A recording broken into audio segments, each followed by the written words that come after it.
Hola gente de Venezuela, bienvenidos a La Encerrona. Hoy vamos a conversar con el diputado Eduardo Alfonso Puerta Sierra. Él es diputado a la Asamblea Nacional por el Estado Guárico, también ha sido legislador en el Estado Guárico y por supuesto miembro de la Dirección Regional del PSUC.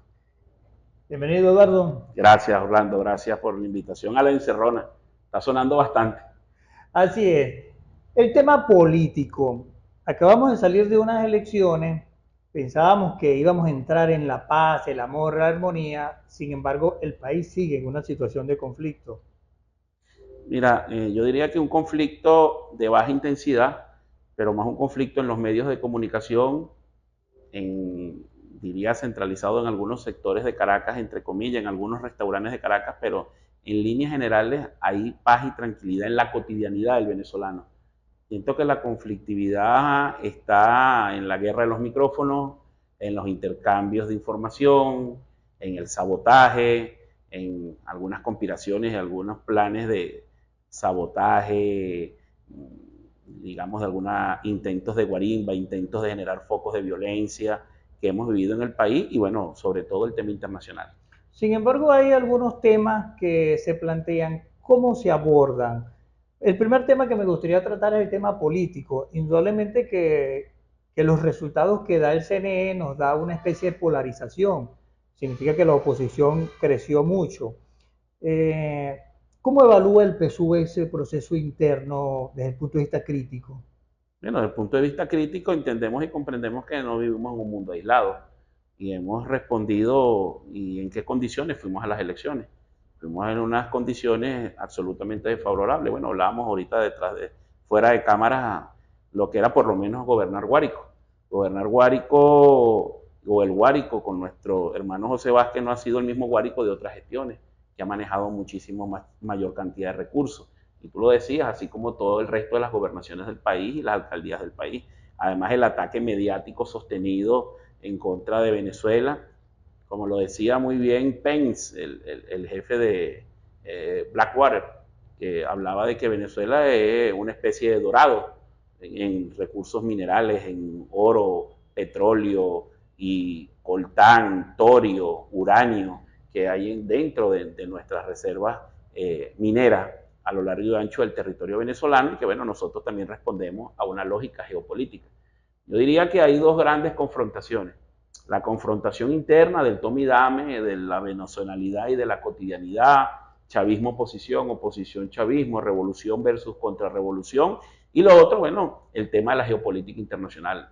El, todo lo que es el eje occidental que responde a Estados Unidos con algunos aliados de la Europa del Este, o la Europa del Oeste, esa Europa central, de los países clásicos, y un nuevo eje de desarrollo euroasiático que está encabezado por China y Rusia, y además de los países BRICS, que entra India, entra el Brasil, entra Sudáfrica, ya Turquía, que además es miembro de la OTAN y miembro de la Comunidad Económica Europea, asociado a la Comunidad Económica Europea, acaba de pedir su ingreso formal a los BRICS.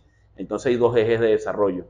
Venezuela estaba dentro de lo que se denomina el patio trasero de los Estados Unidos, por estar en el mismo continente, en América Latina, y bueno, pretende Estados Unidos llevarnos por alguna u otra vía, por la vía electoral, por la vía democrática o por vías no tan democráticas, entre comillas, a su eje de influencia y que haya un gobierno más amigable y que responda a los intereses geopolíticos, geoenergéticos e internacionales de la lógica norteamericana y de algún sector de Europa, y nosotros efectivamente, por razones estratégicas y además de conveniencia, nos ofrecen mejores condiciones, mejor trato y además plantean un modelo de sociedad distinto, un modelo de sociedad que se parece mucho a nuestro proyecto. Nosotros nos hemos alineado con este nuevo mundo multipolar que hoy Fíjate, representa Rusia y China. tú hablaste del tema de la situación en la cual se fue a elecciones, el tema del ventajismo. Se habla de un ventajismo del gobierno sobre un sector de la oposición, pero sin embargo, desde el punto de vista de la oposición, también algunos dicen, bueno, pero ustedes también tuvieron ventaja cuando lograron sanciones, cuando lograron apoyo del exterior. ¿De verdad el gobierno fue a unas elecciones en unas condiciones muy adversas? total y absolutamente adversa. Fuimos con una mano, yo diría con las dos manos atadas. Fuimos sin recursos, fuimos debilitados por sanciones económicas, colectivas e individuales, fuimos sancionados mediáticamente. ¿Qué quiero decir sancionados mediáticamente? Nosotros, bueno, todos los medios de comunicación se nos vinieron en contra, todos, nacionales e internacionales. Y no es casualidad, no es producto de una conspiración ni de un tema conspiranoico. El propio Elon Musk lo dijo públicamente, a confesión de parte, relevo de pruebas. O sea, nosotros fuimos en contra de toda la mediática internacional y en contra de los poderes hegemónicos occidentales a un proceso electoral en absoluta desventaja, en contra, bueno, de candidatos que ni siquiera reportan a los intereses venezolanos. El señor candidato que hoy vive en España, antes vivía en Estados Unidos. Tenía años que no residenciaba en Venezuela. Se lo trajeron 2 o 3 meses antes del proceso electoral y lo inscribieron como un candidato tapa y que respondía a los intereses de María Corina Machado y de esos grupos empresariales. ¿Por qué los medios, por qué la mediática se alinea contra un gobierno, sea Petro, sea Lula, sea Evo, en este caso sea Maduro? Porque el gobierno es muy malo y porque los medios son demócratas y les interesa el bien. No, y hay intereses económicos, intereses geopolíticos internacionales. Elio Mo responde a la ultraderecha internacional, ya lo ha dicho públicamente, además tiene comentarios xenofóbicos, comentarios racistas, comentarios fascistas, comentarios absolutamente clasistas, y eso responde a una lógica, una nueva lógica, el neofascismo, la evolución de ese concepto clásico de fascismo, y que responde a intereses, como te lo he dicho, de las grandes transnacionales económicas y los grandes intereses económicos que mueven a una parte del mundo, y que por supuesto no es casualidad que Elon Musk haya comprado X y que Mark Zuckerberg hoy trabaje alineado con el Departamento de Estado de los Estados Unidos. Y hablar de Mark Zuckerberg es hablar de Facebook y Instagram. Entonces ya en manos de Elon Musk, X, antiguo Twitter, Facebook y Instagram, en Meta, que ahora es la nueva corporación Meta, en manos de Zuckerberg, estamos hablando del 70, 80, 90% del manejo de la información, de los datos. Leí algunas informaciones. Hace 10 años las 10 empresas más cotizadas del planeta eran 10 empresas petroleras, entre petroleras y armamentistas.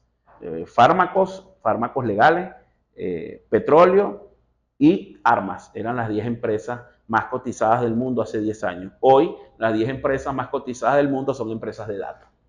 Hoy vale más los datos que las armas. Bueno, es una nueva arma, es a través de los medios de comunicación. Y tú lo ves rápidamente como el gobierno norteamericano ha presionado mucho al gobierno chino y a la transnacional que maneja TikTok, esa famosa red social que ha tomado mucho vuelo, para que sea vendida a una corporación norteamericana y que el manejo de los datos y que la supercomputadora o la reserva de las computadoras que manejan los datos, la reserva tecnológica, lo que ellos llaman los grandes operadores informáticos, no estén en sus bases de procesadores no estén en China ni en Asia, sino que estén en los Estados Unidos. Fíjate, hay un tema que, volviendo a la política local, que tiene que ver con la credibilidad, la erosión de la credibilidad de muchos sectores. El político no escapa a eso. Totalmente de acuerdo. ¿Cómo recuperar? Porque creo que eso ya lo demostraron los estudios, el distanciamiento, la falta de credibilidad, el alojamiento de algunas personas en la política. Pero en este caso, ¿cómo plantearse la conexión con las bases? ¿Cómo recuperar esa credibilidad, ese valor que tenía el político? Primero, el contacto directo. Creo que yo estoy en acuerdo de que nos debemos utilizar las redes sociales y los medios de comunicación para hacer buena política, Orlando. Pero no puede ser todo a través de las redes y a través de los medios, porque entonces sencillamente alejas la política de la cotidianidad. Creo que uno de los secretos es el contacto directo con nuestra gente. Ir a tomarnos el café en la comunidad, ir a conversar con nuestra gente, escucharlos. Es importante escuchar a las personas, que se expresen, que se desahoguen, que conversen, que digan lo que sienten, y también ir dando respuestas. Dando respuestas quizás no en grandes obras faraónicas, gigantescas, pero dando respuesta en lo pequeño, en lo concreto, donde tú tengas la capacidad para dar pequeñas soluciones que también son importantes. Algunos hacen eso y no capitalizan. Como hay gente que habla mucho, aparece en los medios, visita, hace gira, hace cosas, pero luego entonces cuando vienen tiempos de elecciones siente que eso no se capitaliza. ¿A qué crees que se deba eso? Bueno, porque es una política aérea, no responde a una política orgánica. Además que las elecciones no las ganan las personas, las ganan las personas con estructuras políticas. El partido político, a menos que el mundo cambie y pasemos a ser robot, el partido político, la organización política es fundamental para ganar procesos electorales. El PSUV como estructura en este momento garantiza fortaleza. Siempre hay elecciones de manera imprevista, suponemos que el año que viene la va a haber. ¿Está siempre preparado para eso? Nos estamos preparando. Tuvimos una gran batalla el pasado 28 de julio con el triunfo del presidente Nicolás Maduro. Tú lo dijiste, apretado, fuerte. La oposición creció mucho. Fuimos en una situación profundamente desventajosa, pero logramos una victoria contundente, una victoria popular, pese a todo lo que hemos vivido en estos últimos casi 2 meses que han sido muy fuertes. El PSUV está en constante movimiento. El PSUV no es un partido estático, es un partido en movimiento y un partido de masa y un partido que va evolucionando. Hoy estamos con el tema del poder popular, las 5 generaciones, las 7T, el Congreso de la Patria, el Congreso de los Pueblos. Hemos venido engranando, ahorita estuvimos con el Gran Congreso Internacional Antifascista y vamos en buenos términos mutando, cambiando. Pero fíjate, mientras se haciendo todo eso, poniéndonos en los zapatos del ciudadano común, la gente en la calle, el ciudadano de a pie, está pensando en el tema del salario, el tema de la comida. ¿Cómo hacer que esas dos cosas se conecten para que se vea que una lleva a la otra? Mira, hay que hacer varias precisiones incómodas, pero hay que hacerlas. En primer lugar, no todos los venezolanos son empleados públicos. No todos los venezolanos trabajan para el Estado. Somos más de 30 millones de venezolanos. La nómina del Estado está alrededor de los 4 millones de personas, 3, 4 millones de personas. Entonces quiere decir que no todo el venezolano depende de la nómina del Estado, que pudiésemos decir que es una de las nóminas más golpeadas producto de las sanciones y producto de los bloqueos económicos. Hay un crecimiento, hay un plan de bonos, un plan de guerra económica que hemos venido desarrollando, subsidiando a través del programa CLAP, a través del bono de la patria, a través de diferentes bonos que son subsidios directos que da el Estado venezolano para tratar de amainar la diferencia en el tema salarial. Eso hay que decirlo con honestidad. A las personas que son nómina del Estado venezolano y a otros venezolanos que no son nómina del Estado también reciben subsidio por parte del gobierno nacional. Y fuera de los que trabajan con el Estado venezolano, la empresa privada ha venido teniendo un crecimiento importante, no lo digo yo, lo ha dicho el propio Banco Mundial. Nosotros estamos rondando, algunos hablan del 7, otros del 8, otros del 9, algunos hasta del 10% de crecimiento interanual de la economía venezolana. Claro, esto ya es una economía que viene creciendo, Orlando, con músculo propio, viene creciendo desde lo pequeño, viene creciendo desde el emprendimiento, desde la pequeña empresa, desde la mediana empresa, con músculo propio. No es una economía que viene hipersubsidiada por los chorros inherentes del petróleo o el petrodólar o aquella renta petrolera que le inyectaba miles de millones de dólares a la economía y por supuesto tenías una economía muy boyante, pero con dinero orgánico que provenía de la renta petrolera. Hoy es una economía más estructurada, es una economía que viene con un crecimiento lento, pero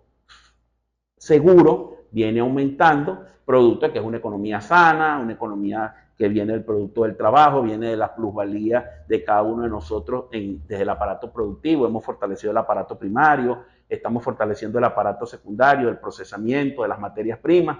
Habíamos caracterizado de ser un país monoproductor de materias primas. Hoy estamos nosotros manufacturando nuestras materias primas, transformándolas en productos terminados, que le da un valor agregado, genera empleo, genera capital, genera circulante dentro de la economía venezolana y hemos venido creciendo. Indiscutiblemente, algunos pensarían en soluciones mágicas, ¿no? Y de hoy pasar a ganar 200, 300, 400, 500 dólares mensuales como sueldo mínimo cuando los tuvimos en los mejores momentos del comandante Hugo Chávez.